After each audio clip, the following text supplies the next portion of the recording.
교우 여러분 반갑습니다. 저는 3인조 평신도 목회자 훈련 과정을 3기로 수료한 서문교입니다. 금년 4월 마지막 날 목사님께서 저희 집에 신방 오셨습니다. 신방 중에 집사님 이번에 간증 한번 하시죠 라고 말씀하셨습니다. 생각하지 못했던 말씀에 당황하여 대답도 제대로 하지 못했고 대화는 다시 다른 방향으로 슬쩍 흘러가면서 신방을 마칠 때까지 간증 얘기는 쏙 들어가고 다시 나오지 않았습니다. 이후 지금까지 목사님께 간증이란 말을 한 번도 꺼내보지 못했습니다. 하지만 저희 가슴에서는 간증이란 단어가 떠나지 않았고 간증을 기대하시는 목사님을 대하는 것이 늘 송구하고 민망했습니다. 그러던 어느 날 갑자기 그날 간증에 대해 대답하지 못했던 일들이 불현듯 생각나면서 간증을 해야겠구나. 3기 훈련 이후 현 상황을 있는 그대로 하나님께 말씀드리면 되지 않을까 하며 3기 훈련 이후에 제 생활 속에서 일어났던 일들을 돌아보면서 지난 과정 하나하나를 차근차근 준비하고 있었습니다. 그러면서도 마음 한편으로는 간증에 대한 부담을 떨쳐버리지 못하고 그래도 안 했으면 하고 했었는데 마침내 간증하기로 마음을 굳힌 결정적 순간을 맞이했습니다. 주일 광고 시간에 1기에서 3기 중에 좋은 말 할 때 간증 신청하라는 목사님의 말씀에 저희 가슴은 뛰기 시작했습니다. 더 이상 가슴에 담고 있을 때가 아니라 이젠 간증이란 단어를 목사님께 한번 사용해보자 이렇게 결심하고 목사님께 22일 날 화요일에 간증하겠다고 말씀드리고 여기까지 오게 되었습니다.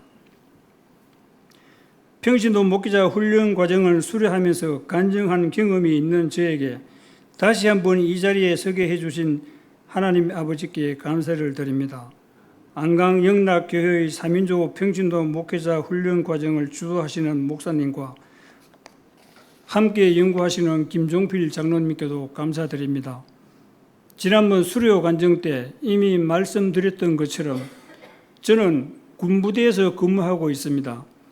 사업을 하면서 어떻게 3인조 사역을 실천하고 있는지에 대해서 말씀드리고 싶었고 저희 이런 간증이 다른 평신도 목회자 여러분과 3인조 사역에 참여하는 분들 그리고 아직 3인조를 망설이고 있는 교우 여러분께서 작은아마 울림이 되고 용기를 줄 수 있으면 좋겠다는 마음으로 이 자리에 나오게 되었습니다. 먼저 제가 3인조 교회를 준비하는 과정부터 말씀드리겠습니다. 저는 주일날 현장 예배를 통해 목사님의 설교 말씀을 듣습니다. 그리고 유튜브로 다시 한 번 더 듣고 설교 말씀을 되새김질하면서 저에게 주시는 감동과 은혜를 정리합니다.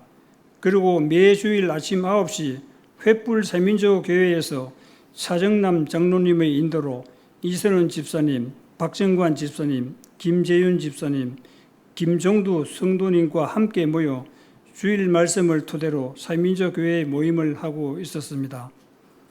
이렇게 설교 말씀을 2번씩 듣고 3인조 교회에 나가서 제가 이해하고 은혜 받은 내용을 저희 입으로 직접 말하고 함께 기도까지 경험해 보니 평신도 목회자로 사역하는 데 많은 도움이 되었습니다.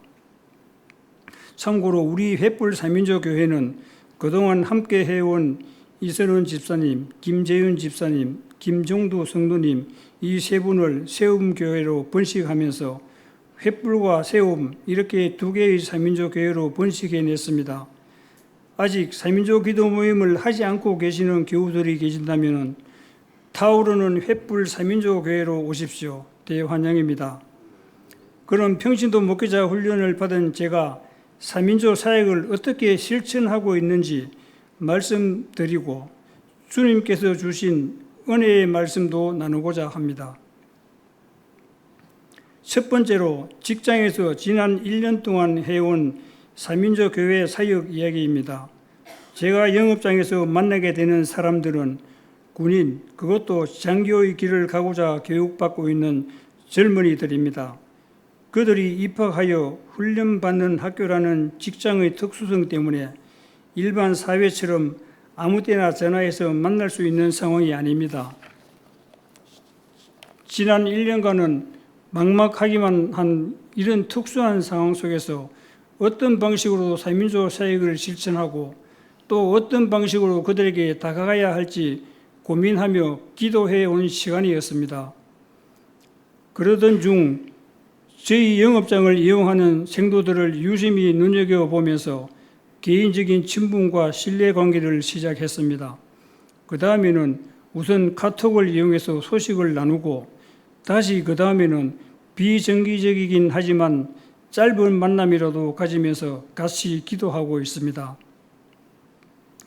집과 부모를 떠나 규칙적인 단체 생활 속에 지내다 보니 학생들은 때로는 많이 힘들어하고 지쳐 있곤 합니다.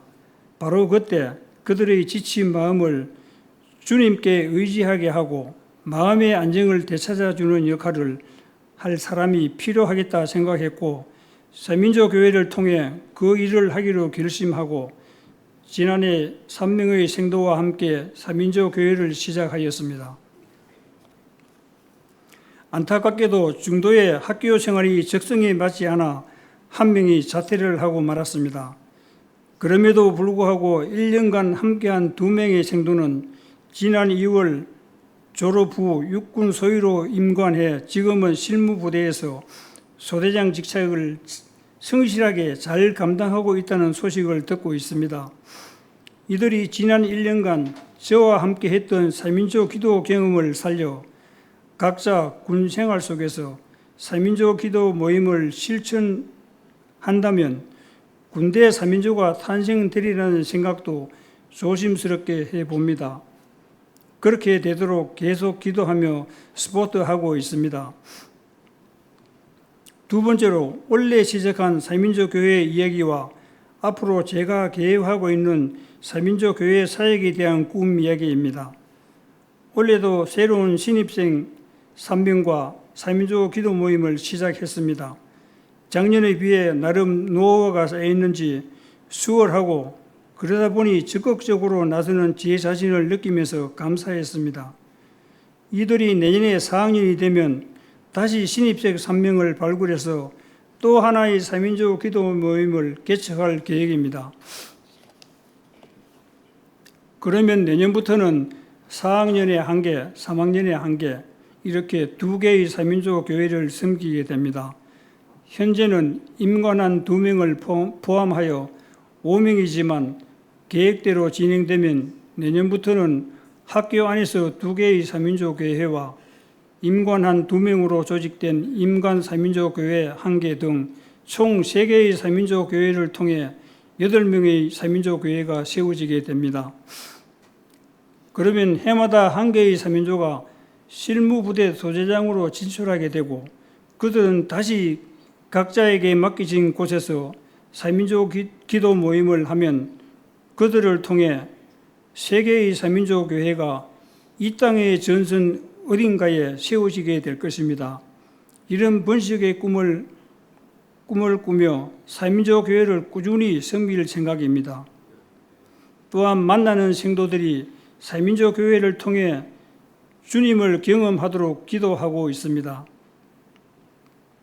임관하는 성도들이 비록 우리 교회에서처럼 평신도 목회자 훈련을 받지는 않았을지라도 각자가 임관하여 그들이 경험한 사민족 경험을 토대로 그들의 근무지에서 사민족 교회를 해나간다면 하나님을 믿지 않는 전우에게는 하나님을 알게 하는 전도의 역할을 할 것이고 하나님을 믿는 전우들에게는 하나님께 더욱 가까이 다가가고 절대로 신앙의 난민이 되지 않게 하는 역할을 하게 될 것이라는 것은 상상만으로도 너무너무 감사한 일입니다. 저희 현재 사업장 계약 기간은 남은 5년 동안 평신도 목회 활동이 계획대로 된다면 기적이 상식이 되고 신비가 일상이 되어 또다시 이 자리에 나와서 간증하는 기회가 오지 않을까 생각도 해봅니다. 두세 사람이 내 이름으로 모인 곳에는 나도 그들 중에 있느니라. 마태복음 18장 20절 말씀처럼 주님께서는 반드시 함께 하시며 그렇게 해 주실 줄로 믿습니다. 삼인조 사역의 핵심적인 말씀 이사야 42장 6절 7절 말씀을 봉독해 보겠습니다. 나 여호와가 의로 너를 불렀은즉 내가 내 손을 잡아 너를 보호하며 너를 세워 백성의 언약과 이방의 빛이 되게 하리니 네가 눈먼 자들의 눈을 밝히며 갇힌 자를 감옥에서 이끌어내며 흑암에 앉은 자를 감방에서 나오게 하리라. 아멘. 이 말씀대로 저를 평신도 목회자로 세워주신 목사님과 하나님 아버지께 감사드립니다. 세 번째는 저희 가족들이 모이는 삼인조 기도 이야기입니다. 저희 가족들은 한국 시간을 기준으로 매주 화요일 아침 6시에 시작합니다. 영국에 있는 큰아들 가족은 월요일 밤 10시가 되겠고요. 미국에 있는 작은 아들 가족은 월요일 오후 2시가 됩니다. 화상으로 진행하고 있습니다. 가족 3인조 기도 모임 순서는 이렇습니다. 먼저 제가 대표 기도를 하고 다 같이 찬송을 부릅니다. 목사님께서 설교하신 말씀을 봉독하고 그 말씀 가지고 각자 돌아가면서 말씀 이해와 말씀을 현실에 적용을 시켜봅니다. 작은 아들이 마무리 말씀을 전합니다. 마치는 기도는 순번을 정해서 합니다. 기도회를 마치고 그간의 생활 이야기들을 나누다 보면 1시간 30분이 훌쩍 지나갑니다. 이렇게 매주 만나서 3인조 기도 모임을 하면 별도의 안부 전화도 할 필요가 없을 정도로 서로의 소식을 알게 되고 그 소식은 다시 서로 한 주간 동안 기도하는 기도 제목이 됩니다. 이 시간이 참 행복합니다. 이렇게 가족 3인조 기도 모임을 할 때 주님은 우리 가족에게 행복한 응답을 주셨습니다. 그것이 이제 나눌 마지막 네 번째 얘기입니다. 주님께서 저희 큰아들 가족에게 주신 기도 응답에 대한 이야기입니다. 동시에 3인조 모임을 해오고 있는 우리 가족 모두에게 주시는 응답이기도 합니다. 6년 전 큰아들 가족이 뉴질랜드에서 생활하다가 영국 캠브리지로 이주하는 큰 결단을 내립니다. 영국으로 이주하게 된 동기는 며느리가 뉴질랜드 오타고 대학교 연구실에서 근무하던 중 담당 교수님이 영국 캠브리지 대학교의 초청으로 영국으로 가게 되면서 교수님께서는 같은 팀원으로 영국 캠브리지 대학교에 가서 그 분야를 계속해서 연구하자는 제의에 가족 모두가 기도하던 중에 동의했고 큰아들도 직장을 포기하며까지 가족을 위해 동의했습니다. 며느리는 주님의 뜻인 줄 알고 그곳으로 이주하게 되어 계약기간 5년 캠브리지 대학교 생리학 연구소에서 연구원으로 근무하게 되었습니다. 감사하게도 주님께서는 큰아들에게도 곧바로 합당한 직장을 주셨습니다. 더욱 감사한 것은 지난해 10월 20일부로 영국 영주권까지 받았습니다. 하지만 2달 후 작년 12월 31일자로 며느리는 5년이란 계약 만료 시점을 맞이해야만 했습니다. 재계약을 할까 새로운 길로 도전해볼까 하고 우리 가족은 영국에서 한국에서 그리고 미국에서 3인조 기도를 통해 기도했고 그러던 중에 하나님께서 스코틀랜드에 있는 세인트 앤드루스 대학교 교수 채용 공고를 보게 해 주셨습니다. 아주 우연하게 이 공고를 보게 해 주셨다고 합니다. 600여 년의 역사와 유럽에서 세 번째로 오래된 역사를 가진 학교라 많은 부담이 되긴 했었지만 일단 서류라도 한번 제출해 보자며 서류를 제출하고 기다렸습니다. 기다리면서 우리 가족들은 여전히 3인조로 기도했습니다. 1차 서류가 통과되었다는 기쁜 소식의 응답과 함께 3일 후에 인터뷰 보러 오라는 학교로부터 메시지를 받았습니다. 하나님의 응답에 기도해온 우리 온 가족 모두가 깜짝 놀랐습니다. 영국 캠브리지에서 스코틀랜드까지는 너무 먼 거리라 큰아들 가족은 기차를 타고 여유를 가지며 가족끼리 여행 다녀온다는 생각으로 세인트 앤드루스 대학교로 가서 인터뷰를 마쳤습니다. 다시 캠브리지 집으로 돌아오는 기차 안에서 3시간 정도 지날 무렵에 학교 측으로부터 전화가 걸려왔습니다. 집에 도착하기도 전에 걸려온 학교 측의 전화에는 아들네는 주님, 설마 주님 하고 했답니다. 학교에서 전하는 내용은 Welcome to be family of school, 우리 학교 가족이 된 것을 환영합니다 였습니다. 귀를 의심했지만 분명하게 들렸다고 했습니다. 그것은 학교에서 걸려온 전화였지만 동시에 하늘에서 걸려온 전화였습니다. 분명하시고 진실하신 하나님께서 응답해 주시는 순간이었습니다. 사민족 교회의 구호이면서 사민족 교회의 기도 제목 1순위인 기적이 상식이 되는 그런 순간이 아니었나 싶었습니다. 기적이 상식이 되는 순간이라고 고백하는 이유는 세인트 앤드루스 대학교의 교수로 채용됐다는 감사한 사실 때문이기도 하지만 그 과정에서 큰아들 가족들만의 힘과 능력과 실력만으로 극복하기 어려운 큰 장애물을 뛰어넘게 해 주셨기 때문입니다. 장애물이라고 느꼈던 것 중에 가장 큰 장애물은 며느리가 뉴질랜드 국적이나 영국의 국적을 가진 사람이 아닌 순수한 토종 한국인이라는 점이었습니다. 이런 가운데 교수 채용에 지원하기 직전 계약 만료 2개월 전에 영주권을 받을 수 있었기 때문입니다. 하나님은 앞서가시는 하나님이 맞습니다. 이 또한 매주일 주보의 사민족 교회를 위한 기도 제목에 빠지지 않는 기도 제목이기도 합니다. 저는 이번에 일만큼 이렇게 깜짝 놀라본 일이 없었습니다. 주님의 은혜 가운데 며느리는 지난 4월 1일부터 세인트 앤드루스 대학교의 교수로 근무하고 있습니다. 캠브리지에서 스코틀랜드로 이사를 하게 되면서 큰아들은 캠브리지에서 좋은 직장을 또다시 포기했지만 오직 가족을 위해 희생하고 헌신하는 것을 오히려 기뻐하면서 지금은 세인트 앤드루스에서 새로운 길을 모색하며 가족 모두가 기도하고 있습니다. 앞서 가시는 주님께서 더 좋은 길로 인도해 주실 줄로 믿습니다. 아무것도 염려하지 말고 다만 모든 일에 기도와 간구로 너희 구할 것을 감사함으로 하나님께 아뢰라. 아멘. 사기 평신도 목회자 여러분과 성도 여러분께도 새로운 길을 찾고 있는 저희 큰아들을 위해 기도 부탁드리겠습니다. 지금까지 사민족 평신도 목회자로서 주님의 은혜에서 사역하고 있는 과정과 기도 응답에 대한 은혜의 말씀을 이야기해 드렸습니다. 간증을 마치며 2번, 3번 고백하고 감사하고 싶은 것이 있습니다. 모든 것이 오직 하나님의 은혜입니다.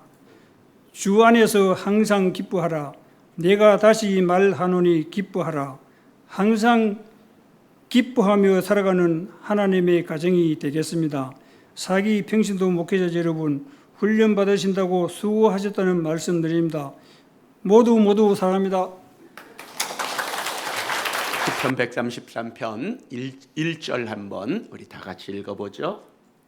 보라, 형제가 연합하여 동거함이 어찌 그리 선하고 아름다운고. 아멘.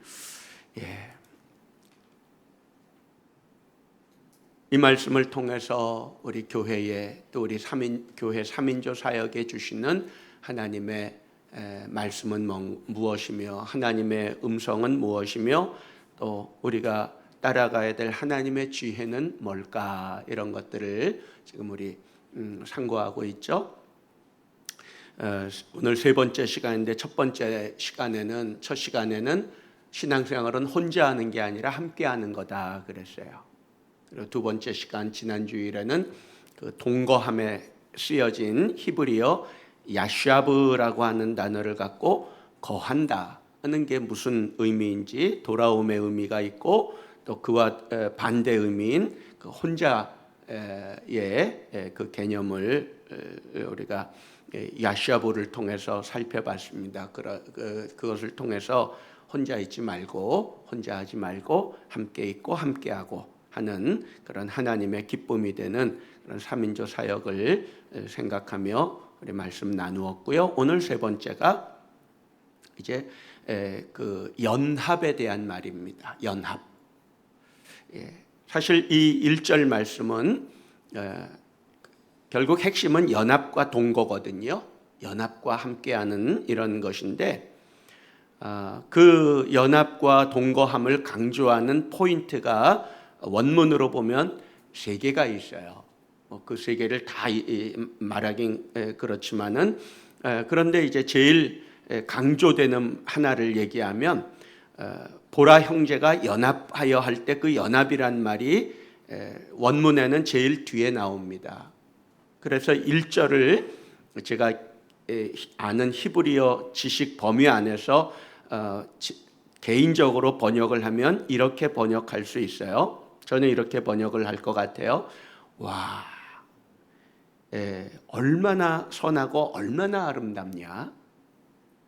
형제가 동거하는 일, 그리고 정말 연합하는 일, 이렇게 번역하겠는데 그 연합하여라는 말 그 앞에 히브리 단어가 우리말로 번역하기 참 애매한 단어가 하나 있고 그 단어가 우리말로는 번역상 빠졌습니다. 그 단어가 뭐냐 하면 깜이라고 하는 단어예요.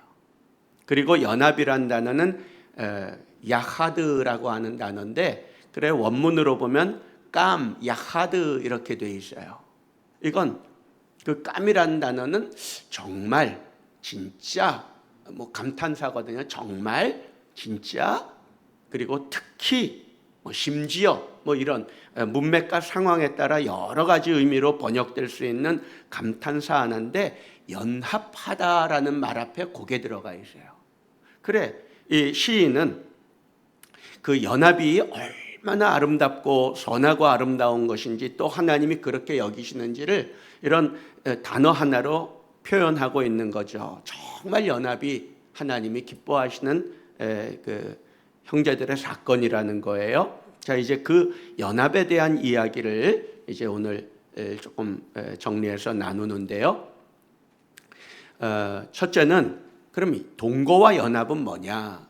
사실 동거라는 말은 조금 쓰기가 불편해요. 그 형제들이 동거한다. 이거 뭐 성경을 동성애자들이 보면 봐라 성경도 동성애를 지지하지 않느냐 뭐 이런 식으로 악용할 수 있기 때문에 동거한다는 말을 쓰기가 참 불편한데 이건 뭐 그런 의미의 동거가 아니고 그냥 함께 있는 걸 가리키는 거거든요. 자, 그럴 때 일단은 뭐 번역이 그렇게 됐으니까 그런 단어를 써서 표현하겠습니다만은 그럼 동거와 연합은 어떤 차이가 있느냐? 동거와 연합은 동거는 그냥 있는 거예요. 그 자리에 그냥 함께 있는 거 동거라면 연합은 함께 있을 뿐만 아니라 함께 있으면서 무언가를 함께 해나가는 거. 이게 연합이라는 거예요. 그리고 동거함은 형식에 대한 것이라면 연합은 내용에 대한 거예요. 동거함 없이 연합은 불가능해요. 그리고 연합은 동거함을 전제로 해서 시작되고 이루어지는 거예요. 그래서 동거와 연합은 일종의 동전의 양면과 같은 성격을 갖고 있는 거고요. 그리고 동거함으로만 머물러 있는 그냥 함께 그 자리에 있는 걸로는 연합이 이루어지질 않아요. 생각해 보세요. 함께 있다고 친구는 아니에요. 그 자리에 그냥 함께 있다고 해서 친구는 아니거든요. 연합이 돼야지 친구가 되는 거예요. 부부도 결혼식 올렸어요. 혼인신고 다 했어요. 같은 집에 매일 같이 만나고 얼굴 보고 살아요.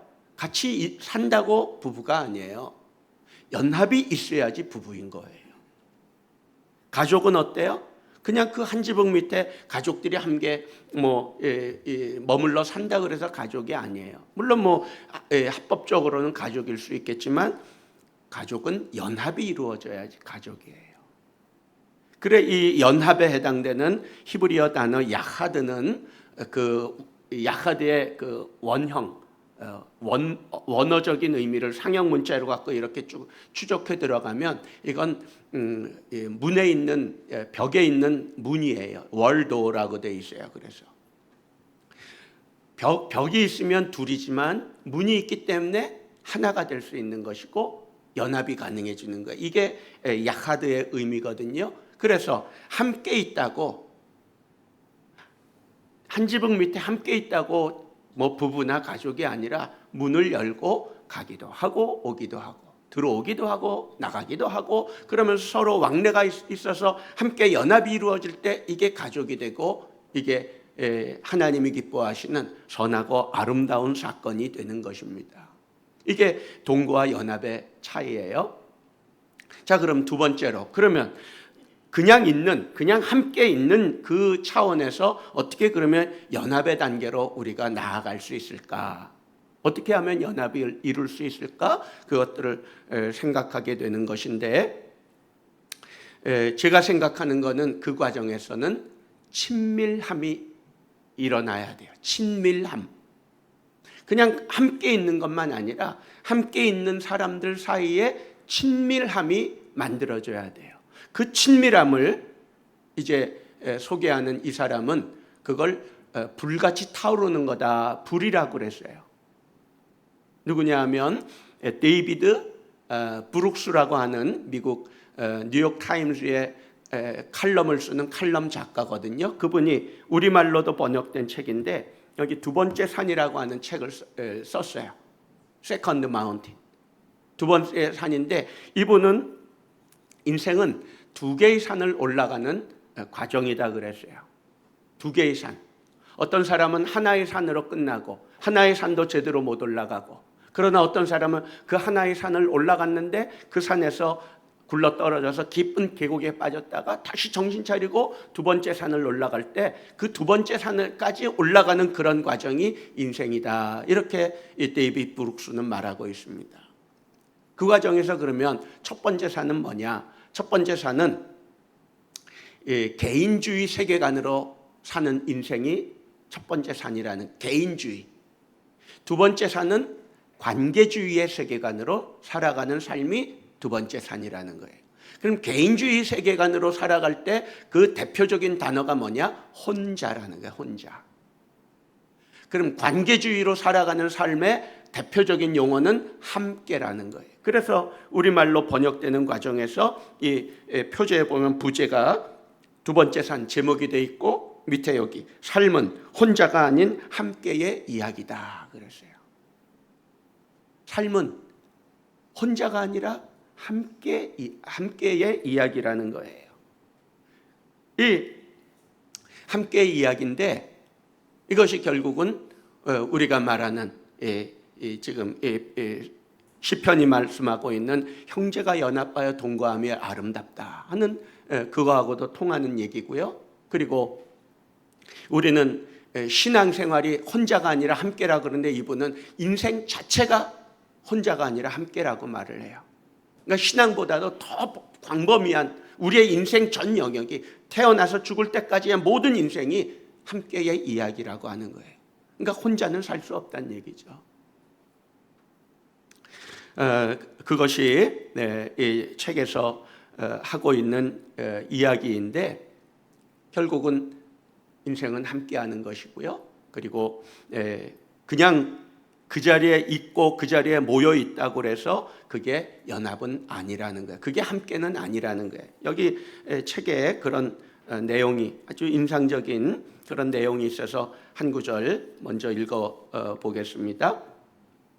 자, 그 제일 뒷부분에 가면 이분은 이제 어떻게 함께하는 인생을 만들고 살 것인가를 제시하는 그 해법을 제시하는 과정이 있는데 그 마지막 부분 마지막에서 두 번째 장 23장에 이런 얘기가 나옵니다. 그 제목 중에 이게 있어요. 각자의 약점을 나누며 불타오르기. 각자의 약점을 나누며 불타오르기. 불타오르는 데에 그 불쏘시개는 강점이 아니라 약점이라는 거예요. 자, 읽어볼게요. 사람들을 한 자리에 모으는 것이 공동체의 시작이다. 하지만 그저 모여 있다는 것만으로는 아직 공동체가 아니다. 그 사람들 사이에서 불길이 타올라야만 한다. 서로 깊숙하게 들어가는 순간이 전제되어야만 공동체라고 할 수 있다 그랬어요. 자, 여기 문장을 보면 우리가 지금 이 시간에 하고 있는 그 얘기, 동거냐 연합이냐 그 얘기하고 맥이 통하지 않습니까? 사람들을 한 자리에 모으는 것이 공동체의 시작이다. 그러니까 한 자리에 모이는 거, 그게 이제 야사브라고 한다면 한 자리에 모여 있는 것이 공동체의 시작이지만 그것으로만은 아직 공동체가 아니라는 거예요. 그러면 그 다음에 뭐가 필요한 거예요? 불타올라야 되는 거죠. 그걸 이분은 불길이 타오르는 걸 얘기했고, 저 같은 경우는 그걸 친밀함이라고 얘기했고, 그리고 그 불타오르는 그런 과정, 그래서 서로에게 깊숙하게 들어가는 순간이 전제될 때 그것이 공동체라고 할 수 있다 이거예요. 저는 이 책을 처음부터 끝까지 읽으면서 우리 교회 3인조 교회 사역을 생각하면서 읽었어요. 읽다 보면 3인조가 생각이 나요. 그래 여기 공동체라고 표현된 이 자리에도 3인조 교회라고 바꿔서 읽을 수가 있습니다. 읽으면 이래요. 사람들을 한 자리에 모으는 것이 3인조 교회의 시작이다. 그렇죠? 예. 하지만 그저 모여 있다는 것만으로는 아직 3인조 교회가 아니다. 그 사람들 사이에서 불길이 타올라야만 한다. 서로에게 깊숙하게 들어가는 순간이 전제되어야만 3인조 교회라고 할 수 있다. 그러니까 문장 하나, 구절 하나하나가 그 공동체라는 말만 3인조 교회로 바꾸면 그냥 3인조 교회 이야기를 하고 있는 그런 책입니다. 서로에게 깊숙이 들어가서 서로가 서로를 함께 태워나가는, 불타오르게 하는 그런 과정, 그게 연합이라는 거예요. 그게 연합이고, 그리고 그 과정에서는 각자의 약점을 나누는 게 필요하다 하는 그런 말을 이분은 하고 있습니다. 이 부분을 읽다 보면 한국교회의 실상을 한번 이렇게 점검하게 돼요. 우리 한국교회가 추구하는 게 뭐예요? 현대교회가 추구하는 게 교회의 대형화죠. 대형교회, 숫자 많은 교회. 그러면 숫자가 많이 모였다고 선하고 아름다운 것인가? 이 책을 통해서 다시 들춰보고 다시 들여다보면 숫자 많은 게 아름다운 게 아니라 거기서 연합이 이루어질 때, 그 숫자가 많든지 적든지 그 모여있는 교인들이 함께 서로를 불태우고 있을 때 그게 아름다운 교회고요. 그게 주님이 보시기에 선하고 아름답다 하는 거예요.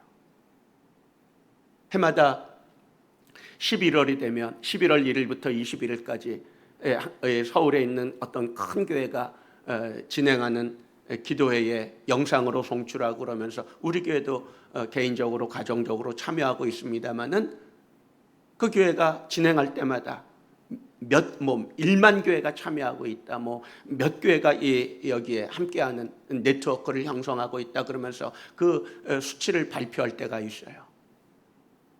좋은 일이에요. 감사한 일이에요. 그리고 수많은 성도들이 온라인으로 접속하든지 현장에 자기 교회에 나와서 영상을 보면서 기도하고 간증자들의 간증을 듣는 것, 얼마나 좋은 일이고 아름다운 일입니까?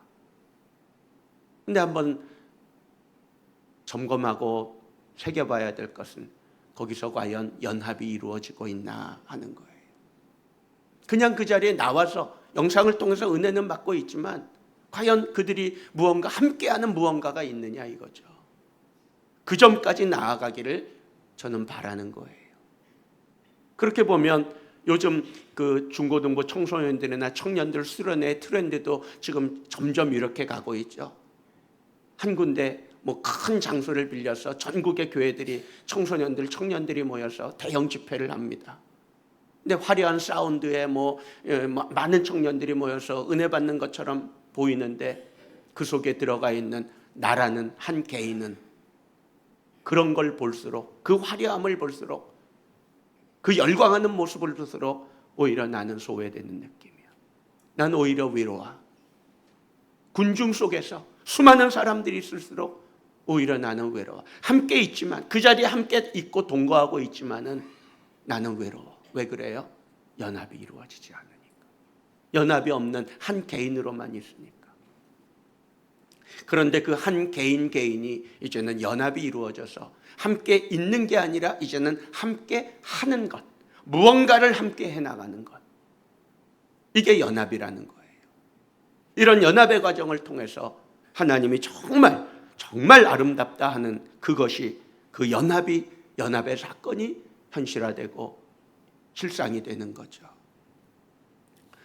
자, 동거함에서 우리는 연합으로 넘어가야 되고요. 친밀함을 통해서 불같이 서로 타오르는 과정을 통해서 연합으로 전진하고 나아가야 하는데, 함께 있지만 어떤 사람 그 불을 꺼, 어떤 사람 불타오르지도 않아. 이게 아니라 다 함께 타오르는 그런 게 필요하다는 것이고요. 자, 장작을 많이 쌓아놨어요. 그 장작을 많이 쌓아놓은 장작 더미들 함께 있는 거죠. 근데 거기 불이 없으면 그건 장작은 그냥 장작 더미에 불과해요. 거기에 불이 붙어갖고 하나가 타기 시작하고 두 개가 타기 시작하고 그러면서 온 장작이 다 함께 타오를 때 그게 아름다운 연합이라는 거예요. 우리 삼인조 교회가 그렇게 다 함께 불타오르는 그런 연합의 사역이 되고, 그래서 하나님이 선하고 아름답다 하시며 내가 복을 주겠다, 복을 명령한다, 그렇게 말씀하시는 그런 일들이 일어나기를 바랍니다. 자, 그럼 세 번째, 그럼 어떻게 동거에서 연합으로 나아갈 수 있을까? 친밀함이라 그랬는데 그 친밀함을 만드는 게 뭐냐? 불타오르게 만드는 그 불쏘시개 역할을 하는 게 뭐냐? 이 저자는, 데이빗 브룩스는 이야기다 그래요. 이야기. 자기 이야기 중에서도 자기 약함을 말할 수 있는, 자기의 상처와 자기의 아픔과 자기의 눈물을 담은 그 이야기가 친밀함을 만들고 서로 불타오르게 한다는 거예요.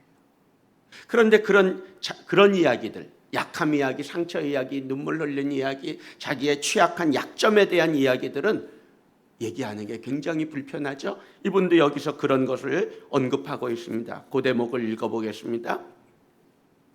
자기의 내밀한 이야기를 드러낼 때 무언가 잘못되고 있다는 느낌 또는 불편한 느낌이 들 수 있다.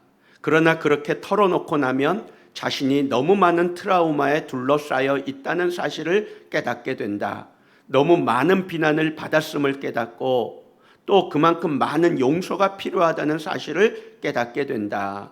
그토록 많은 사람들이 트라우마를 안긴 사건들을 부정하고 싶은 욕망과 그것들을 속 시원하게 털어놓고 싶은 욕망 사이에서 괴로워한다는 사실을 깨닫게 된다. 흔히 이런 갈등은 분노와 비난으로 표출되는데, 그러면 잘못된 것을 바로잡을 수 있는 기회를 영영 망쳐버릴 수 있다. 무슨 말 하는 거냐 하면, 사람들은 자기의 그 깊은 이야기를 할 때 불편한 감정을 느낀다는 거예요. 이건 누구나 다 그래요. 그런데 그렇게 털어놓고 나면 자기가 너무 많은 트라우마에 둘러싸여 있다는 사실을 알게 되고요. 근데 사람들은 거기 털어놓을까 아니면 이 불편한 감정 때문에 감추고 살아갈까, 이런 갈등 속에 있다는 거죠. 그런데 그걸 그냥 숨기고 있는 사람은 분노하고 비난으로는 표출되는데 이야기로는 나오지 않는 그런 사람들은 결국 여전히 혼자로 남아있다는 거예요. 그리고 잘못된 것을 바로잡을 수 있는 기회를 영영 잃어버리고 놓쳐버릴 수밖에 없다는 거죠. 그런 누구나 다 그런 이야기는 불편해요. 그러나 그런 이야기가 서로를 불타오르게 해주고요. 그 다음 페이지에서 이런 이야기로 이어집니다. 나의 이야기에서 우리의 이야기로, 개인적인 이야기는 강력한 힘을 발휘한다. 이런 이야기를 주고받을 때 신뢰가 싹 튼다. 친밀감이 싹 튼다고 하겠죠. 그러나 자아, 도취적인 문화에서는 거기에 그쳐버리기 십상이다. 그래서 그런 두려움을 극복하지 못하고 그냥 입 닫고 그냥 거기 나와 앉아 있을 뿐이지 아무 일이 일어나지 않는다는 거예요. 자, 기도도 한번 생각해 보세요. 우리가 하나님께 부르짖을 때 우리 목소리가 커서 하나님이 응답하시는 겁니까? 아니죠. 기도에 나와 있는 사람들이 기도의 제목을 갖고 함께 큰 소리로 기도해서 응답하시는 게 아니라 같은 목적을 가고 같은 마음을 갖고 같은 뜻, 같은 생각으로 같은 방향으로 무언가를 해나가면서 그렇게 부르짖고 기도할 때 하나님께서 응답하시는 거 아니겠어요? 예배는 또 어때요? 찬양은 어때요? 찬양대가 함께 그 자리에 있어서 노래하는 게 찬양은 아니잖아요. 그 찬양대가 함께 무언가를 목표를 갖고 목적을 두고 같은 마음으로 함께 불타오르면서 하나님을 노래할 때 그것이 찬양이 되는 것이고 그것이 예배가 되는 거잖아요. 그냥 그렇지 않다면 그건 구경꾼에 불과한 거죠. 그냥 그 자리에 나왔다가 그냥 가버리는 그런 구경꾼에 불과한 거죠. 그러나 그런 수준에서 그런 자리에서 이제는 연합의 자리로 연합의 단계로 나아가기를 하나님은 원하시고 거기에 친밀함이 있고 그것을 만드는 것이 우리 서로의 아팠던 이야기들 그리고 그것이 오늘은 기도 제목이 돼서 서로 나누어질 때 그게 친밀감을 만들고 그것이 연합을 이룬다 하는 것입니다.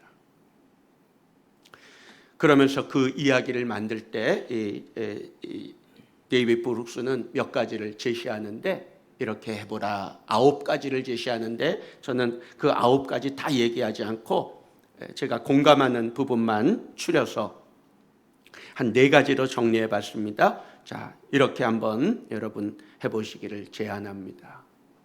어떻게 그냥 있는 거가 아니라 이제는 함께하는 사람이 되고 어떻게 우리 3인조 교회를 만들어 갈까 생각할 때 한번 이렇게 해보시기 바랍니다. 첫째는 기다리지 않는다. 기다린다는 것은 혼자 있는 사람을 가리키는 거예요. 혼자 있는 사람, 혼자 하려고 하는 사람들은 기다려요. 자기를 알아주고 자기에게 누가 다가와주고 다른 사람이 먼저 그 아픈 이야기를 해주기를 그런 것을 기다려요. 그러나 저자는 기다리지 말라 그랬어요. 네가 먼저 알아 그런 거예요. 혼자 읽지 말고 기다리지 않고 먼저 하라는 거예요. 먼저 들어가고 나아가라는 거예요. 그 다음 2번째는 이건 받아들이는 쪽에 대한 얘기일 수 있는데 누군가가 들어오면 무조건적인 환대가 우선이다. 무조건적 환영이라는 거예요. 무조건 환영하며 받아들이라는 거예요. 이 무조건적인 환대를 얘기할 때 둘째 아들 탕자가 돌아올 때 아버지가 맞이해주는 그 마음 무조건 용서하고 무조건 감사하고 아들이 살아 돌아왔다는 것으로 인해서 집에 잔치를 벌일 정도의 그런 감사와 기쁨 그런 마음으로 받아들이라는 거예요. 무조건적인 환대. 잘못을 지적하고 넌 그래서 그랬어 그럴 수밖에 없어 지적하는 게 아니라 받아들이고 환대해주고 환영해주는 그런 약점과 허물을 알게 되고 알지만 다 용납하고 받아들이는 무조건적인 환대. 자, 그거 2번째고요. 3번째는 사람과 사람을 연결하라 그랬어요. 이 부분이 우리 3인조가 추구하는 개척과 번식 또 누군가를 찾아가는 세 사람이 모인 걸로 그게 우리는 다 됐어 이게 아니라 또 누군가를 찾아가서 그와 누군가를 연결해주고 특별히 주님과 그 사람을 연결해주는 그런 사람과 사람을 연결하는 그 다리의 역할을 해주고 그 네트워킹의 역할을 해주는 이런 역할 이게 3인조 사역이 추구하는 바잖아요. 그런데 4번째 공동체의 잘못은 나의 잘못이다. 이건 뭐냐면 공동체가 잘하는 건 내가 잘하는 거 그런 표현이 아니고 공동체의 잘못은 나의 잘못이다. 이건 3인조 교회의 잘못은 나의 잘못이다. 우리가 3인조 교회를 하다 보면 이런 불이 타올라야 되는데 불이 타오르지 않는 느낌을 받아요. 부실하고 뭔가 좀 연약하게 느껴지는 그럴 때 그것은 3인조 교회의 잘못이 아니라 자기의 잘못이라는 거예요. 뭐냐? 내가 타오르지 않으니까 3인조 교회가 타오르질 않는다는 거죠. 공동체의 잘못은 공동체의 부실함은 공동체를 구성하고 있는 누군가의 책임이나 잘못이 아니라 나의 책임, 나의 잘못이라는 거예요. 그래서 저는 요 4번째 요 항목을 이렇게 바꿔봤어요. 공동체의 잘못은 혹은 공동체의 부실함은 나의 거울이다. 그 부실함을 통해 나를 보는 거예요. 내가 타오르지 않고 있는, 내가 이야기하지 않고 있는, 내가 침묵하고 있는 그런 것들에 대해서 돌아보는 그런 거울로 삼는다는 거죠. 그래, 이런 과정들을 통해서 친밀함이 만들어지고, 이런 과정을 통해서 서로 이야기하게 되고, 그러면서 불타오르고, 그러면서 연합이 이루어지고, 그러면서 오늘 본문처럼 하나님이 선하고 아름답다 하시는 그런 일들을 우리가 경험합니다. 자, 1절 말씀, 오늘 말씀 다시 한번 읽어봅니다. 같이 읽습니다. 보라, 형제가 연합하여 동거함이 어찌 그리 선하고 아름다운고. 자, 3절 말씀 거기서 이렇게 읽어보죠. 거기서 여호와께서 복을 명령하셨나니 곧 영생이로다. 아멘. 기도합시다. 은혜로우신 아버지 하나님, 형제가 연합하여 동거하는 것이 정말 선하고 아름답다 하시는데, 우리가 그냥 그 자리에 있는 사람에서 이제는 함께 불타오르는 연합의 자리로, 연합하는 관계까지 나아가게 하옵소서. 서로를 알아가며 친밀한 사귐 속에 서로를 위해서 불쏘시개가 되고 함께 불타오를 수 있는 하나님의 복을 누리는 3인조 교회가 되게 하여 주시옵소서. 예수님의 이름으로 기도하옵나이다. 아멘.